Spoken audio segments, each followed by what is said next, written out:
मेरा कहने का मतलब यह है कि जब वोट संविधान के नाम पर मांगा गया इंडिया गठबंधन में, बात पीडीए की कही गई, यानी पिछड़े दलित और अल्पसंख्यकों की बात कही गई, चाहे वो अखिलेश यादव हो चाहे वो राहुल गांधी हो। देखो मेरा काम, ये जितने विषय लिखे हुए ना, सामाजिक न्याय, आर्थिक न्याय, राजनीतिक न्याय, मेरा विषय है बहुजन समाज के नेताओं की कुटाई पिटाई करना। मेरा विषय ये है।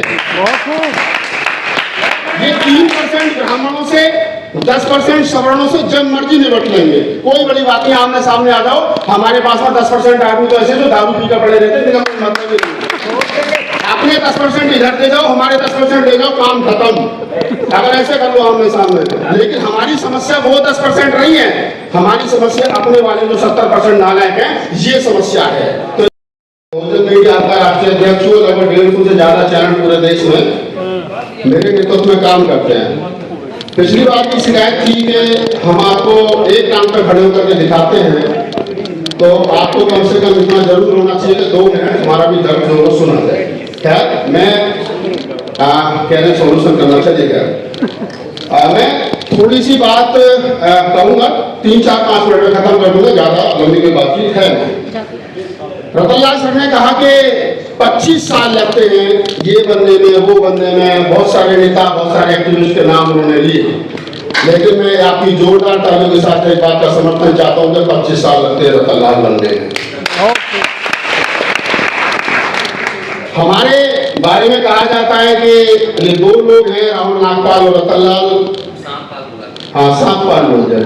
हालांकि नागपाल ऐतिहासिक शब्द, नाग माने श्रेष्ठ और पाल माने शासक, यानी जो देश के श्रेष्ठ शासक थे उनका मैं वंशज हूँ। लेकिन रतनलाल सर ने कहते सांपपाल बोला कर लो, चलो आशी सांपपाल बोल जाए, कोई दिक्कत नहीं। बहरहाल, एक जो पिछले चुनाव से पहले, 2024 के चुनाव से पहले देश के अंदर जो माहौल बनाया गया WTP के माध्यम से, क्योंकि मैं उस परिवार का हिस्सा हूँ, और इस देश के 80 OBC माइनॉरिटी समाज को एक मंच पर लाकर के किसी भी हाल में, किसी भी सूरत में बीजेपी को रोकने का काम किया गया और विपक्ष मजबूत भी हुआ, दुख होता है।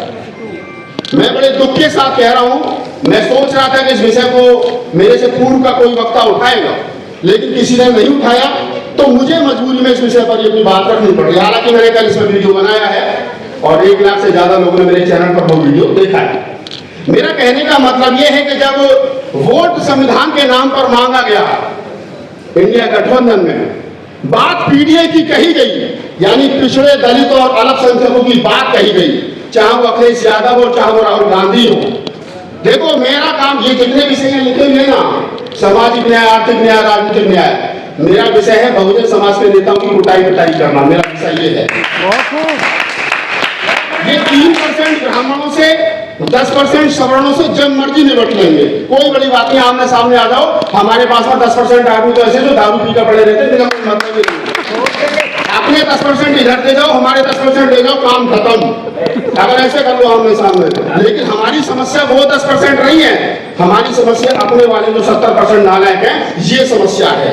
तो इस पर बात करो। पहले मैं बड़े दुख के साथ कह रहा हूं कि जिस अखिलेश यादव ने, बैठे हैं हमारे बहुत सारे यादव साथी, विजेंद्र यादव, तमाम साथी बैठे हैं, कि जिन अखिलेश यादव जी ने पीडीए के नाम पर वोट मांगा, ब्राह्मण के नाम पर वोट नहीं मांगा, ठाकुर के नाम पर वोट नहीं मांगा, बनिया के नाम पर वोट नहीं मांगा, आज जब उत्तर प्रदेश के सदन में नेता प्रतिपक्ष बनाने की जिम्मेदारी आई, बात आई, जिस पद पर अखिलेश यादव खुद बैठे थे, जिस कुर्सी पर अखिलेश यादव खुद बैठे थे, जिस कुर्सी का मतलब होता है मुख्यमंत्री की आंख में आंख मिलाकर के बात करना, पूरे विपक्ष की आवाज बनना, आज उस कुर्सी पर कौन बैठा?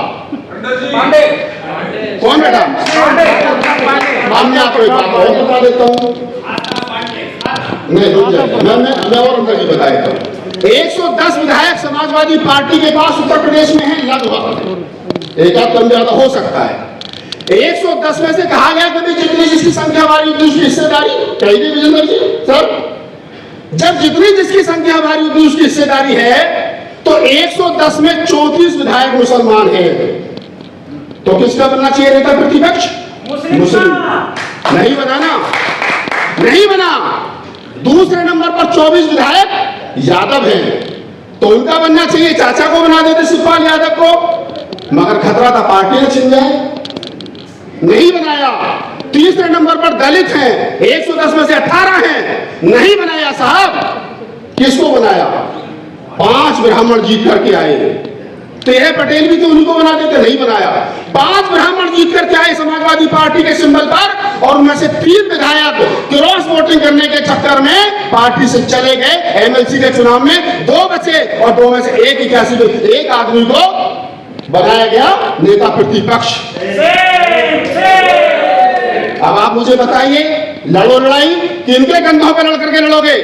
बताओ ना मुझे। और माता प्रसाद का इतिहास क्या है पांडे जी का, वो भी बता देता हूँ। ये 7 बार विधायक रहे। मैं तो पढ़ने लिखने वाला आदमी, रतनलाल सर का जब तो गुरु चेले हम तो रोज गालियां खाते हैं साहब, थाली भर भर के गालियां मिलती है हमें। तो सच बोलने की, मैं तो कहता हूँ कबीर का वंशज यार, कभी आदमी हो, हमें नहीं बनना एमपी एमएलए, उस दौर में नहीं। हम तो सच कहेंगे, जिसको बर्दाश्त हो वो सुने, जिसे बर्दाश्त ना हो वो ना सुने, हमें कोई फर्क नहीं पड़ता। लेकिन झूठ मत बोलो मन पर खड़े करके।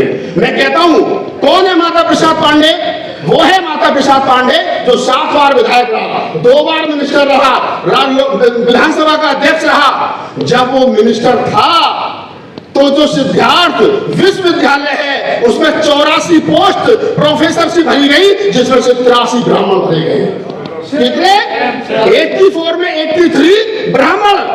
वो आदमी आज समाजवादी पार्टी में, जो अखिलेश यादव जी कहते हैं कि मेरी साइकिल के 2 पहिए हैं, एक में अम्बेडकर है तो एक में लोहिया है, उसमें माता प्रसाद पांडे भी हैं, उसमें माता प्रसाद पांडे भी हैं साहब। जो 84 प्रोफेसर में 83 ब्राह्मण बनते। और हम उम्मीद कर रहे हैं कि ये हमारा भला करेंगे। जितने साथी बैठे हो ना, डंडा ले लो हाथ में, पहले इन्हें सुधार लो, पहले अपने वालों को सुधार लो। और मैं कह रहा हूं तुमसे, मैं हमेशा कहता हूं यार, झूठ बोलना बंद करो, सच कहो।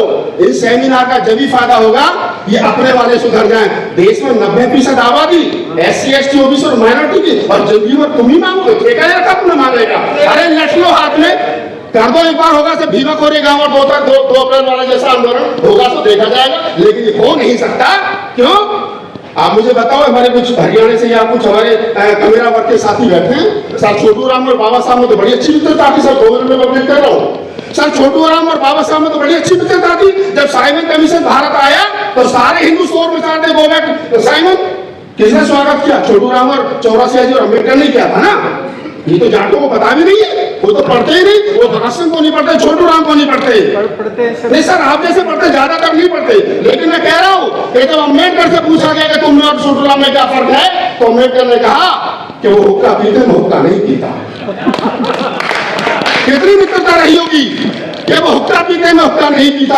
और जब छोटू राम से पूछा गया कि आप और अम्बेडकर में क्या फर्क है, तो उन्होंने कहा कि वो मैं उम्र में बड़ा, वो विद्वता में बड़े। इतनी मित्रता थी। लेकिन मुझे दुख के साथ कहना पड़ता है साहब, मुझे दुख के साथ कहना पड़ता है, मैं चमार जाति जाटव जाति से उत्तर प्रदेश से बिलोंग करते, मुझे दुख के साथ कहना पड़ता है कि जब मृत्यु और गोहाना कांड होते हैं हरियाणा के अंदर, और हरियाणा का जाट मुख्यमंत्री ये कहता है जाट अपराधियों को बचाने के लिए कि मैं जाट कह रहा हूँ, मुख्यमंत्री बाद में। तो मुझे लगता है कि छोटू राम और अम्बेडकर की जो मित्रता थी वो लोगों तक पहुंची नहीं। तो इसको समझिए।